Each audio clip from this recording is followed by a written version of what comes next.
What's up guys, my name is Fred and welcome to the channel. Today in this video we're going to be going over my 1991 Nissan 300ZX Twin Turbo that I recently purchased. You can check out a video of me going over this car right after I got it up here in a link somewhere in this video. But on today's video what we're going to do is we're going to get it up on the lift and have a look underneath it. This is the first time I've got it into the shop and put it on the lift since I bought it. So I'm really excited to get underneath it and see what's underneath this car, see what the exhaust system looks like. I know it came with a catback. I believe it's a catback, still an exhaust system, so I want to take a look at that. I know that there's a little bit of rust on the bottom of this car, so we'll be able to see that in this video and have a look at how bad that is.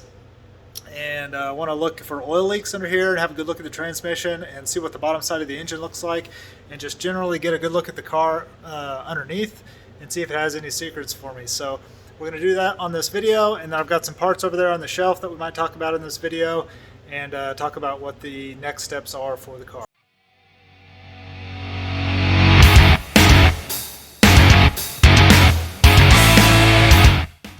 This car, so we're looking at this together. Let's see, first off we can see that the front under tray has been torn up right here, got a big hole in it. So this section here at least needs to be replaced. This tow hook right here has been bent over, not a big deal. Okay, we can see a bunch of oil down here, and there is an oil leak. I just pulled the car in and it's already dripped 2 spots, but I already knew it had an, oil leak, so that part's not a big surprise. So here's the oil pan. You can see there's a drip or 2 of oil trying to come off right here already, and then a drip right here trying to come off. There's a drip trying to come off the starter, and so I'm pretty sure that this car has leaking valve cover gaskets, and that's where the majority of this is coming from, I would say. Let me grab another light real quick.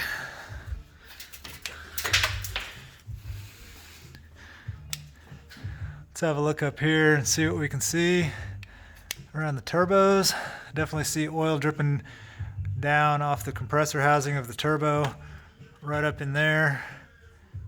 It's not surprising at all. I have another one of these cars over there, the black one. It's my wife's twin turbo automatic, and it leaks everywhere. It leaks out of every orifice basically. So I'm not surprised that this car's leaking as well. I think that's just a thing that 300Zs do. Here's the other turbo. It's got less oil dripping off the bottom, I think. Really none out of the compressor housing, almost. So maybe the passenger side turbo's leaking pretty bad, and the driver's side is maybe not leaking so bad, I'm not sure.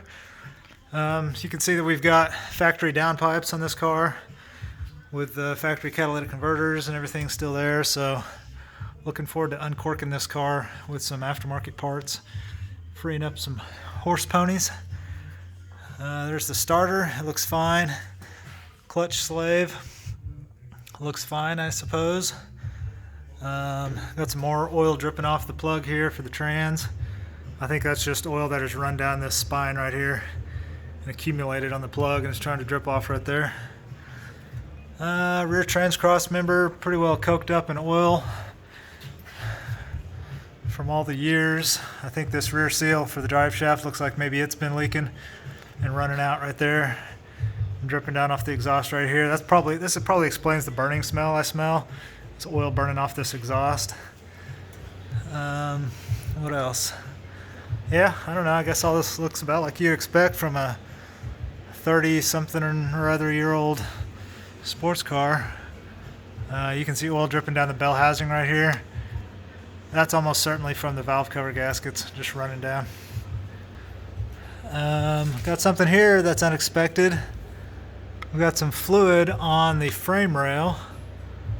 I do not know what that is. That is out of place. That shouldn't be there. Why would there be fluid right there? It's near these brake lines, but it's not around the brake lines. I almost think that is coming from inside the car. I need to smell that, see what that is. It's really, really thin. It's not thick like oil. It's really, really thin, just like water. Maybe it is just water. I'm gonna smell it. Okay, it really doesn't have any smell at all, so maybe that's just water. I don't know what it's doing right there though. There's kind of a dented spot right here and water around it, so that's got me concerned. That would be kind of below or behind the driver's seat, I guess.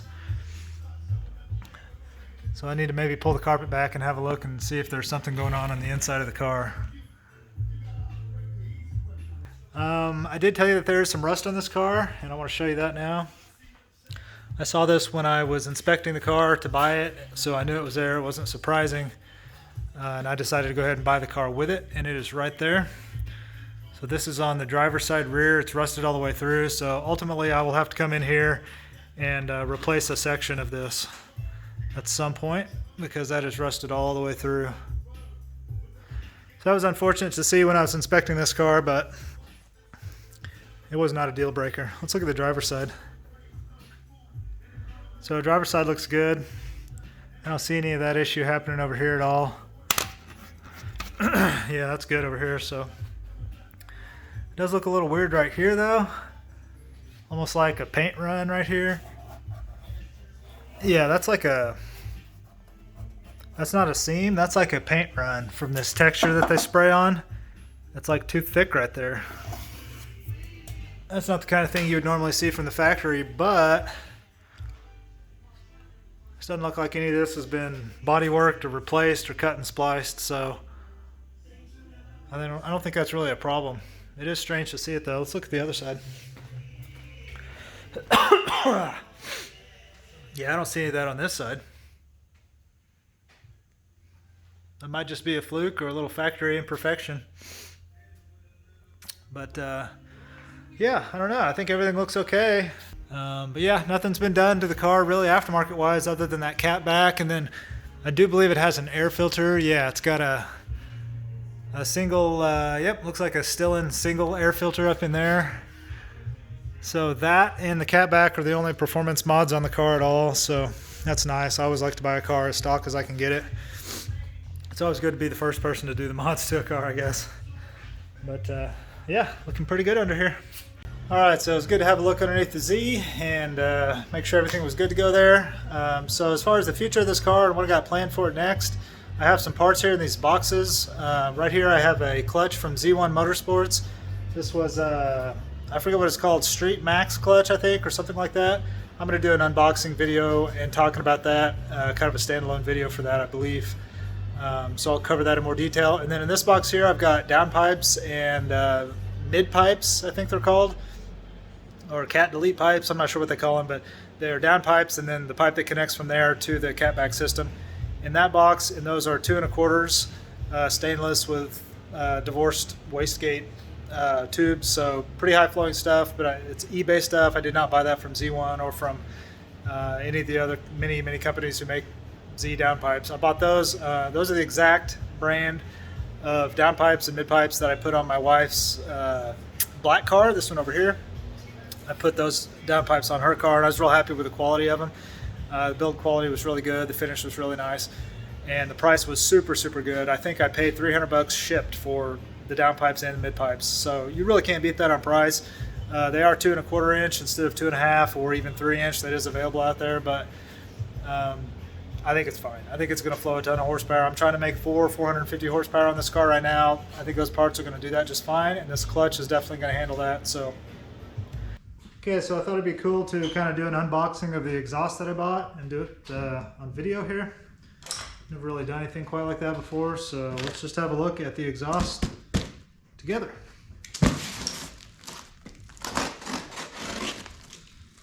So what this is, unless I already said in the video, this is 2 1/4 inch downpipes and mid pipes. So these are like cat delete pipes.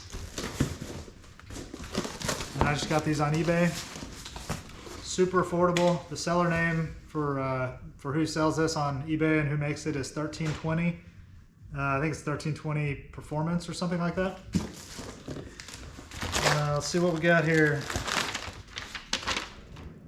Looks like we got an invoice. It looks like I paid $312.72. which you gotta admit is pretty cheap. Got something here, which is probably, I'm guessing this is gaskets. Yep, some of those cheapo gaskets. I never use these gaskets. These ones that have that perforated weird look to them. I never use those. I don't like them. I don't think they work good. Metal gasket's the only way to go, in my opinion.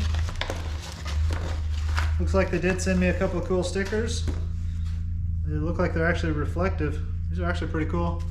I dig that. 1320 performance. I'm not gonna stick it on my car, but I might stick it on my welder. Okay, so this looks like one of the downpipes and the hardware. So they just send you a big old bag of really generic looking hardware store hex head bolts and nuts. I guess that's all right.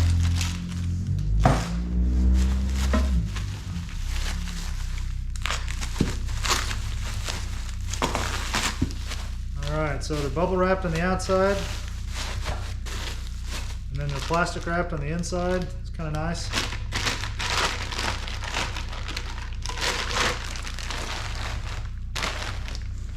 So here is one of the downpipes. Yep, just like I remembered it from my wife's car. These are really nicely made, really nicely welded. The bends are really smooth. Nothing looks to be crimp bent. It all looks to be mandrel bent. The flanges are really nice and thick. That's one thing that you don't get on some cheap exhausts. Sometimes you get really thin flanges, and you definitely don't want that. Let's see if this one looks bent at all or warped. Sometimes these flanges, when you buy exhausts, even from name brand companies, I've had them come in warped really, really bad. This one here, just by the eyeball test, looks pretty darn flat. I'll still put it on my belt sander and sand it flat, but it looks pretty flat as it is, so that looks good. The inside looks really nice. There's not a lot of slag or anything in here. In fact, it looks like somebody went in with a drum sander and sanded it smooth to blend it in, so that's really nice. And it's been welded inside and out, so that's pretty cool. Same thing with this end, it's been welded inside and out. Really nice looking TIG welds. And again, the inside's been drum sanded and blended and smooth, so that's really cool. And it's got a divider here. I guess if you don't want to run that divider, you can just unbolt it, take it off, but I guess that's supposed to keep the exhaust pulses separated as they go out the turbo, down the tubes. And then they came with plugs for the O2 holes, O2 sensor holes, so that's kind of nice. I'm not going to run those plugs. I'm going to put O2 sensors in here, but it's nice to have the extra in case I want it for something else, I guess. So that's how the downpipes look. These are really nice pieces, guys. I know this is eBay parts, made in China and all that, but I've used a lot of eBay stuff, and I've used some really nice high-end stuff, and I got to be honest, in my opinion, this is as good as pretty much anything you buy high-end name brand. I mean, it really is. That's why I bought it a second time. And let's have a look at one of the mid pipes next.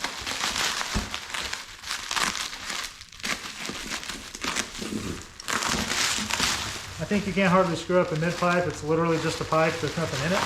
It's just two flanges in a pipe, so I'm sure this will be perfectly good. Again, it's bubble wrapped with a plastic bag. I don't know why I keep pointing that out.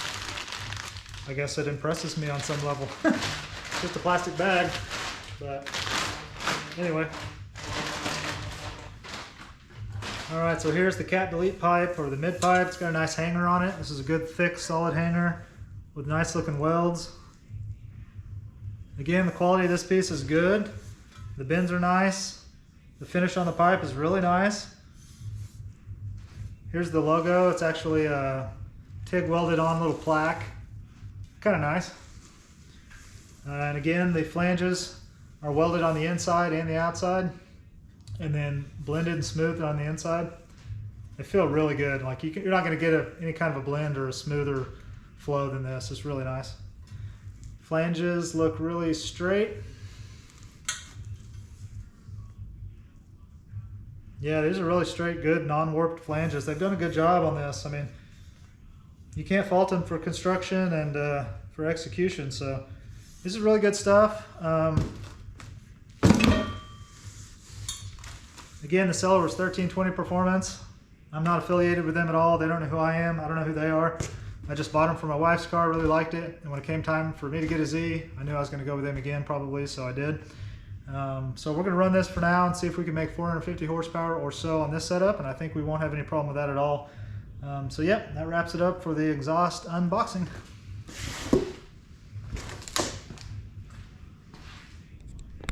Those are going to be the first two mods on the car, and then I've got suspension on the way too. I have coilovers coming in tomorrow for it. So those are going to be the first three things that happen on the car: clutch, exhaust, and suspension. And then stay tuned to the channel here and give me a sub if you want to follow along with the project, and if you want to see what this car makes on the dyno. I have scheduled a dyno day tomorrow for this car, so I'm going to take this car tomorrow and get baseline dyno pulls on it so we can see where it's at.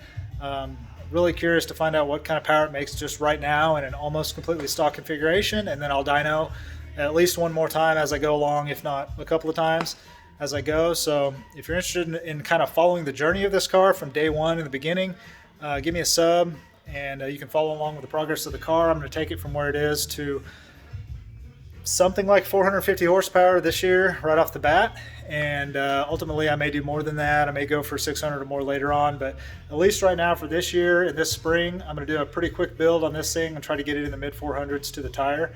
Have a lot of fun with it this year as my daily driver. So if you want to follow along with that, and if you want to see tomorrow's dyno session, give me a sub.